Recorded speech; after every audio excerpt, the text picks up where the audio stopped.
একটা মানে বর্তমান সরকার আসলে পেনশন বন্ধ করে দেবে। তাহলে কেন্দ্রীয় স্বরাষ্ট্রমন্ত্রীর মুখ দিয়ে একটা কথা বের হওয়া মানে সেটাকে একদম অবিশ্বাস আমরা করতে পারি না এবং করছিও না। এই যে ফিটম্যান ফ্যাক্টর বলে একটা ব্যাপার আছে, সেটা সকল কর্মচারী সমাজ ব্যাপারটা জানে না। বর্তমান সরকার যদি আবার ক্ষমতায় আসে তাহলে আমাদের এই যে সপ্তম বেতন কমিশন 30 সালে হবে।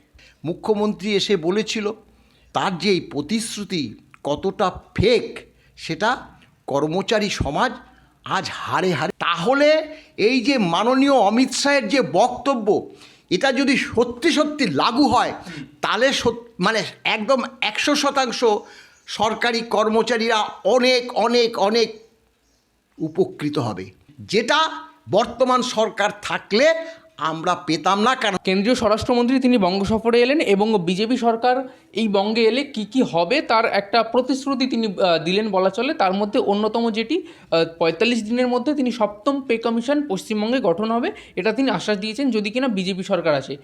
এই বিষয়টা কীভাবে দেখছেন? দেখুন, শুধু 45 দিনের মধ্যে যে পে কমিশন গঠন সেটার কথা শুধু বলেনি, তিনি এরকম এই কথাও বলেছেন যে শূন্য পদগুলো যে আছে সেগুলোকে নিয়োগ দেবে। তারপরে এই যে বর্তমান সরকারের আমলে যেহেতু চাকরি বাকরি নেই, বেকারদের অনেক বয়স অতিবাহিত হয়ে গেছে, তাই 5 বছর ছাড় দেবে, সেই কথাটাও বলেছে। তা সেক্ষেত্রে দেখুন, এর আগে যখন তৃণমূল সরকার আসার আগে নেত্রী আমাদের অনেক প্রতিশ্রুতি দিয়েছিল। এখন প্রতিশ্রুতি দিলে যে এসে মুখ্যমন্ত্রী হবে তার প্রতিশ্রুতি তো আমরা বিশ্বাস করবই, এটা তো অবিশ্বাস্য নয়। মুখ্যমন্ত্রী এসে বলেছিল যে বাম আমলে যে বঞ্চনাগুলো হয়েছে আমরা আসার পরেই সেই বঞ্চনা আমি আপনাদের সব মিটিয়ে দেব। নানাবিধ আছে, বেতন কমিশন, ডিএ, এই সবের কথা বলেছিল। কিন্তু আমরা তার যে এই প্রতিশ্রুতি কতটা ফেক সেটা কর্মচারী সমাজ আজ হাড়ে হাড়ে টের পাচ্ছে। মানে সম্পূর্ণ মিথ্যে প্রতিশ্রুতি দিয়ে তিনি আজকে প্রায় 15 বছর রাজত্ব করে যাচ্ছে। এখানে শুধু দুর্নীতি দুর্নীতি দুর্নীতি। এবার হ্যাঁ, দেখলাম যে তিনি ওই সন্দেশখালিতে এসেছিলেন, এসে এই সব কথাগুলো বলেছে। এখন বিরোধী নেত্রী ছিলেন সেই সময় 10 সালে 9 সালে যে প্রতিশ্রুতিগুলো দিয়েছে, আর মাননীয় অমিত শাহ তিনি কেন্দ্রীয় স্বরাষ্ট্রমন্ত্রী। তাহলে কেন্দ্রীয় স্বরাষ্ট্রমন্ত্রীর মুখ দিয়ে একটা কথা বের হওয়া মানে সেটাকে একদম অবিশ্বাস আমরা করতে পারি না এবং করছিও না। কারণ এখানে কিন্তু আমি বিজেপিকে পছন্দ করি কি করি না সেটা কিন্তু ইম্যাটেরিয়াল, সেটা প্রশ্ন না। কারণ ঘটনাটা হলো সার্বিকভাবে কর্মচারী সমাজ তারা যাতে উপকৃত হয় আমরা সবসময় সেদিকটাই দেখব। বিজেপির মানে কেন্দ্রীয় স্বরাষ্ট্রমন্ত্রী আজকে এই প্রতিশ্রুতি দিচ্ছে যে শূন্য পদে খোদ সরকারি কর্মচারী নিয়োগ করবে। এটা তো আমাদের মানে সব সময় দাবি। ক্যাজুয়াল কন্ট্রাকচুয়াল সরকারি দপ্তরগুলোতে নিয়োগ করা চলবে না, আর যারা অনিয়মিত কর্মচারী আছে তাদেরকে নিয়মিত করতে হবে। তাহলে এই যে একটা মূল দাবি আমাদের, সেই দাবিটা যদি বিজেপি সরকার আসার পরে কর্মচারী সমাজের যদি এই দিকটা উপকৃত হয় সেটা আমরা চাইব, এর মধ্যে কোনো কিন্তু নেই। কেন আমরা দেখব কর্মচারী সমাজ। দ্বিতীয় নম্বর, এই ব্যাপারটা যে 45 দিনের মধ্যে আসলে বেতন কমিশন লাগু করে দেবে, বা সেক্ষেত্রে বলবো এটা আমার মনে হয় মাননীয় স্বরাষ্ট্রমন্ত্রী এই বেতন কমিশনের বিস্তারিত তথ্যটা ঠিকমতো জানে না। তবুও তার মুখ থেকে ওই কথাটা বলা মানে কিন্তু আমরা তাহলে মনে করছি যে বেতন কমিশন এখন সপ্তম বেতন কমিশনের কথা বলেছে। আমাদের কিন্তু ষষ্ঠ বেতন কমিশন শেষ হয়ে গেছে। কবে শেষ হয়েছে? 31/12/2025। কেন্দ্রেরও কিন্তু মানে সপ্তম বেতন কমিশন, কারণ আমাদের যে যখন ষষ্ঠ ওদের তখন সপ্তম, ওদেরও মানে কেন্দ্রীয় সরকারেরও সপ্তম বেতন কমিশন শেষ হয়ে গেছে ওই 31/12/25, অর্থাৎ 1 জানুয়ারি 2026 থেকে কেন্দ্রীয় সরকারের যেমন অষ্টম বেতন কমিশন লাগু হবে, আমাদেরও কিন্তু ওই 1/1/2026 থেকে সপ্তম বেতন কমিশন লাগু হওয়ার কথা, স্বাভাবিক নিয়মের কথা। কিন্তু আমরা সেই দিকটায় কোনো দিনও তার সুবিধা আমরা পাইনি। তাহলে তিনি যখন বলেছে যে আমরা ক্ষমতায় আসলে সপ্তম বেতন কমিশন অর্থাৎ আমাদের বেতন কমিশন লাগু করে দেবে, তাহলে কি হবে? অষ্টম বেতন কমিশনও তাহলে 1/1/2026 থেকে লাগু হবে, তাহলে আমাদেরও 1/1/26 থেকে সপ্তম বেতন কমিশন লাগু হবে। এবার এটা লাগু হতে সময় কিছুটা নেবে, কারণ এখনও কেন্দ্রীয় সরকারের যেহেতু চেয়ারম্যান নিয়োগ হয়ে গেছে, তাদের 1.5 বছর সময় দিয়েছে, তার মধ্যে 3-4 মাস বোধহয় প্রায় হয়ে গেল। ডিসেম্বরে করেছে, আজকে মার্চ মাসের মাঝামাঝি, 3 মাস যদি ধরে নিই, এখনও 1 বছর 3 মাসের মতো 15 মাসের মতো সময় এই অতিবাহিত হয়ে যাওয়ার পর, মানে 12 মাস 14 মাস অতিবাহিত হয়ে যাওয়ার পর কেন্দ্রীয় সরকারের কর্মচারীরা কিন্তু ওই 1/1/2026 থেকেই তাদের বেতনটা বাড়বে এবং 1/7/2026 থেকে তাদের নয়া ডিএ শুরু হবে। এবার যদি ক্ষমতায় আসে, মে মাসের মধ্যে রেজাল্ট বেরিয়ে যাবে, তাহলে তখন যদি বেতন কমিশন বসিয়ে দেয় এবং তাদের যদি বেতন কমিশনকে যদি 1 বছর সময় দেয়, তাহলে তারাও সেই কেন্দ্রের যে সময়সীমার মধ্যেই তারাও বেতন কমিশনটা করে দিতে হবে। আর আরও একটা কথা বলছি, এই যে ফিটম্যান ফ্যাক্টর বলে একটা ব্যাপার আছে, সেটা সকল কর্মচারী সমাজ ব্যাপারটা জানে না। ফিটম্যান ফ্যাক্টর হচ্ছে, এটা হচ্ছে বেতন কমিশনগুলো তারা এই যে পুরনো বেতন আর নয়া বেতন কত হবে সেটা নির্ধারণ করে, তাতে একটা বুস্টিং দিয়ে লাস্ট যে বেতন কখন হয়, আমাদের যে লাস্ট বেতনটা হবে ওই যে ডিসেম্বর, মানে একদম যে শেষ যে ডিএটা, সেই ডিএটা আর পুরনো যে ওল্ড যে বেতনটা, ওইটা আমাদের বেতন হচ্ছে 17,000 টাকা। এখন বর্তমানে কেন্দ্রীয় সরকারের ডিএ 58% আর 2 হতে চলেছে 60। তাহলে কেন্দ্রীয় সরকারের 1 নম্বর স্কেল 18,000, তার সঙ্গে 60% ডিএ যোগ করলে যেটা হয়, এই মুহূর্তে আমি আর হিসাব করে বলছি না, 18,000 প্লাস 60%, সেটাই হচ্ছে কিন্তু আমাদের বেতন। এটা মনে রাখতে হবে, কারণ বেতনটা ক্ষয় হয় বলেই ডিএটা, শেষ ডিএটা, এটাই কিন্তু লাস্ট বেতন।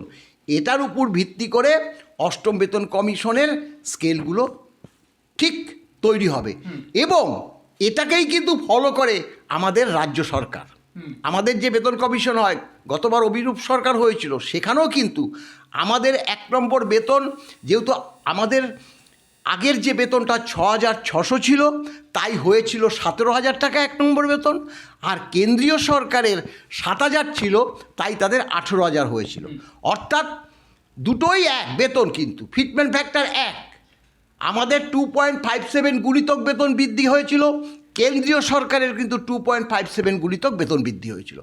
তাহলে এই যে মাননীয় অমিত শাহের যে বক্তব্য, এটা যদি সত্যি সত্যি লাগু হয়, তাহলে মানে একদম 100% সরকারি কর্মচারীরা অনেক অনেক অনেক উপকৃত হবে। আরও বলছি কেন উপকৃত হবে, এই যে আজকে আমাদের ডিএ হচ্ছে 18%, এখনও 4% হয়নি, সেটা হবে এপ্রিল মাসে 22 হবে, আর তার মধ্যে কেন্দ্রীয় সরকারের এখন 58 আছে, 2% বাকি আছে, 60 হলো বলে, কারণ তাদের যে শেষ যে ডিএটা জানুয়ারি মাসে এসে উপস্থিত হয়ে আছে। কেন্দ্রীয় সরকার ঘোষণা করবে আর সঙ্গে সঙ্গে তারা এসে উপস্থিত হবে, 58 সঙ্গে 2 60 হয়ে গেল, 20 কিস্তি ইকুয়াল হয়ে গেল, এই 60 শেষ ডিএটা ওল্ড বেতনে যোগ হয়ে পরবর্তীকালে বুস্টিং দিয়ে নয়া বেতন লাগু হবে। তাহলে আমাদের তাহলে পর ডিএগুলো দিয়ে যেতে হবে। এই যে 4% এপ্রিল মাসে দেওয়ার পর 22 হবে, 22-এর পরে 60 হতে আরও কত লাগে, মানে 38%। এই 38% ডিএ যে বাকি থাকবে, তাহলে বিজেপি ক্ষমতায় আসলে আমরা 38% ডিএ, এই যে যদি 1.5 বছর যদি বেতন কমিশনের যদি সময় হয়, আমরা এই 1.5 বছর পর ডিএটা পেয়ে যাব, যেটা বর্তমান সরকার থাকলে আমরা পেতাম না। কারণ বর্তমান সরকার যদি আবার ক্ষমতায় আসে, তাহলে আমাদের এই যে 7ম বেতন কমিশন 30 সালে হবে, 30 সালে হবে। কারণ থাকলে 30 সালে হবে, আমি তো বলে দিচ্ছি কেন। কারণ 20 সালে আমাদের বেতন কমিশন লাগু করেছে, 6ষ্ঠ বেতন কমিশন 20 সালে করেছে। আর 1/1/6 থেকে যে 1/1/16 থেকে যে বেতন কমিশনের যে লাগু হওয়ার কথা, সেটা নোশনাল দিয়েছে, মানে বেতনটা বেড়েছে, আমরা তার সুরাহা কোনো পাইনি। বেতন বৃদ্ধি হয় কিন্তু সেটা এফেক্ট হয় না, একটা পিকুলিয়ার। তাই বলছি যে 30 সালে যে বেতন কমিশন আমাদের হবে, 7ম বেতন কমিশন, সেই বেতন কমিশন যদি আমাদের 1/1/2026-এ হয়, তাহলে তো আমরা তো মানে একদম অবারিতভাবে বিজেপি সরকারকে আমরা সমর্থন করব, কর্মচারীদের স্বার্থে করব, অবশ্যই কর্মচারী সমাজকে বলবো। তবে হ্যাঁ, এটাই হচ্ছে ব্যাপারটা, হলো মিথ্যা প্রতিশ্রুতি তো রাজনৈতিক দলগুলো দেয়, তাদের নেতারাও দেয়। এখন এই যে বিগত দিনে মুখ্যমন্ত্রীর কথা শুনে আমরা তাদেরকে এনেছি, এখন আমাদের বলতে হচ্ছে যে আমরা ভুল করেছি, বামফ্রন্ট সরকার থাকলেই সেটা এখনো পর্যন্ত এইভাবে আমরা ডিপ্রাইভ হতাম না। কিন্তু দুর্ভাগ্য, আমরা ভেবেছিলাম, এটা তো স্বাভাবিক, নূতনত্বের সবাই একটা স্বাদ চায়, আমরা ভেবেছিলাম আসুক তৃণমূল সরকার, বিগত বাম সরকারের থেকে আর বিশেষ কি ক্ষতি করবে। কিন্তু যে ধরনের ক্ষতি কর্মচারী সমাজ, বেকারদের, চাকরিরতদের ক্ষতি সাধন করে চলেছে, সেটা আর বলার অপেক্ষা রাখে না। তাই আমরা কিন্তু অমিত শাহের কথারই গুরুত্ব দিচ্ছি, অমিত শাহের কথার গুরুত্ব দিচ্ছি এই কারণে, কারণ এই বেতন কমিশন যদি সত্যি সত্যি লাগু 45 দিনের মধ্যে লাগু করার কথা বলেছে, 45 দিনের মধ্যে বসে যাচ্ছে ক্ষমতায় আসার পর, তাহলে 45 দিনের মধ্যে বসে যাওয়ার পর যখনই লাগু করুক না কেন, সেটা কিন্তু কন্টিনিউশন দিতে হবে 7ম বেতন কমিশনের, এটাই আমরা আশা করব। কারণ 7ম বেতন কমিশন বা 8ম বেতন কমিশন, কেন্দ্রের 8ম, আমাদের 7ম, সেটা তো লাগু হওয়ার কথা 1/1/2026 থেকে। তাই ওনার এই কথার গুরুত্ব অবশ্যই আমরা দিচ্ছি। এখন আমাদের তো এছাড়া উপায় নেই, কারণ আমরা জানি এই সরকারটা, মানে বর্তমান সরকার আসলে পেনশন বন্ধ করে দেবে। ও বারবার বলছে যে আমরা তো পেনশন দিই, অর্থাৎ ক্ষমতায় আসলে পেনশন বন্ধ করে দেবে। আর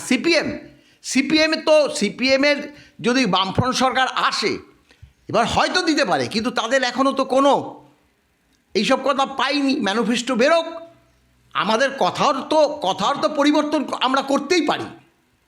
ম্যানিফেস্টো দেখি তারা কি বলছে, তারপরে দেবো। তবে আমি যে কথাটা আজকে আপনার সামনে তুলে ধরলাম, সেটা সম্পূর্ণভাবে এই যে সন্দেশখালী সাউথ 24 পরগনাতে পরশুদিন বোধহয় এসেছিল, তাতে আমরা ভালো মতো শুনেছি।